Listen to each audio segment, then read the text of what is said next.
Good morning, church. Pastor Mike here from the gathering in Mount Shasta. Had a few words I wanted to share with you from our daily reading. Hopefully you guys are keeping up with reading through Colossians. You guys got the little reading plan. And this morning, we were reading from Colossians 1. I think it was 15 through 29. Had a couple, really one main point that stood out to me this morning from the reading. Before I get into the point I was wanting to talk about, though, I did just want to mention, I've had a couple people ask me about, which translation of the Bible should I be reading, they ask.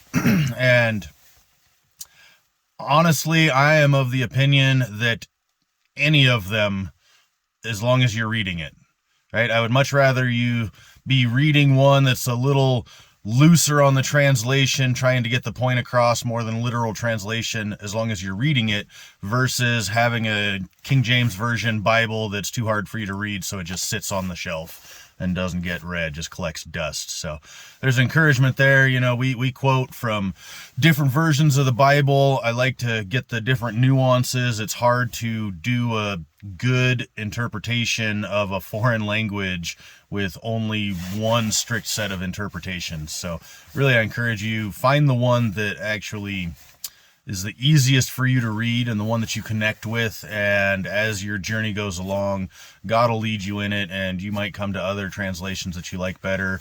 I personally like to go online, and there's a couple of places like BibleGateway.com, or one of my favorites is actually Bible Hub, because you can put multiple translations next to each other and see how the different translations kind of pick out the nuances of what the writers were trying to get across in their original language.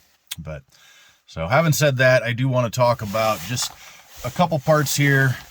I want to make sure I'm quoting them exactly, but it was two verses that stood out to me. The first one was verse 20, and then we'll go on to verse 23. But verse 20, it says, "And through him we reconcile to himself all things, whether things on earth or things in heaven, by making peace through his blood shed on the cross." And then later on in 23, he says, "If you continue in your faith, established and firm, and do not move from the hope held out in the gospel." That's how we are free from accusation. That's how we're without blemish in God's sight. Now notice, nowhere does he say anything about if you follow the rules perfectly. Right? A lot of us Christians get a little caught up in following the rules. We want to know what the rules are. We want to know whether we're following them just right, because we kind of have our salvation and our worth tied up in whether or not we're following God's rules just right. And now I'm not saying throw the rules out the window. Right? It's very good to do your best to follow God's commands, but it's also very good to know that your salvation is not tied up in your ability to follow the rules. Those are secondary. Those actually come after the faith. It's our faith in our perfecter, Jesus Christ. Right? It's through the lens of Jesus Christ and by the washing of his blood, we like to say. And that's a whole nother, there's a whole sermon in that. But basically, Jesus Christ is the sacrifice that's demanded for our sins. He took the place of it, because originally it was us. But he took the place for it, and it's our faith, placing our faith in him, that gives us the hope of salvation.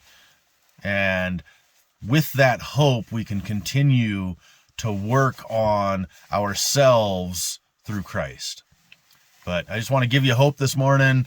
Sometimes it can feel a little daunting to be perfect as my God in heaven is perfect, but it's not whether we achieve perfection that matters. It's the striving towards it that matters. And we can only strive towards that perfection with God, with our faith in Jesus, and knowing that it's only through him that our salvation is there. We call it's faith, not works. And I want to encourage you that it's your faith that we're trying to perfect during this time of Lent and really leaning into our practices. Don't worry so much about being perfect at it. It's okay if your mind wanders during the reading or during the prayer. It's okay if you, after 10 minutes of silent prayer, you just go, I don't know that I felt anything. That's okay. You don't have to feel something every single time. You don't have to get an amazing revelation from God every time that you sit down to listen to him. It's the practice. It's having the faith that you will continue in these practices that really matters. So hopefully that's an encouragement for you guys. I really want this to be a fun time of getting to know God better, not just something that, I have to do this. We can get a little caught up in all that. Well, I have to do this. This is another rule I got to follow. But this isn't about following the rules. This is about getting a deeper connection with God. So I really want to encourage you guys in that. We'll have another word for you tomorrow. I think tomorrow's Pastor Ernie's turn. So looking forward to that. Hope you guys have a blessed day. Bye.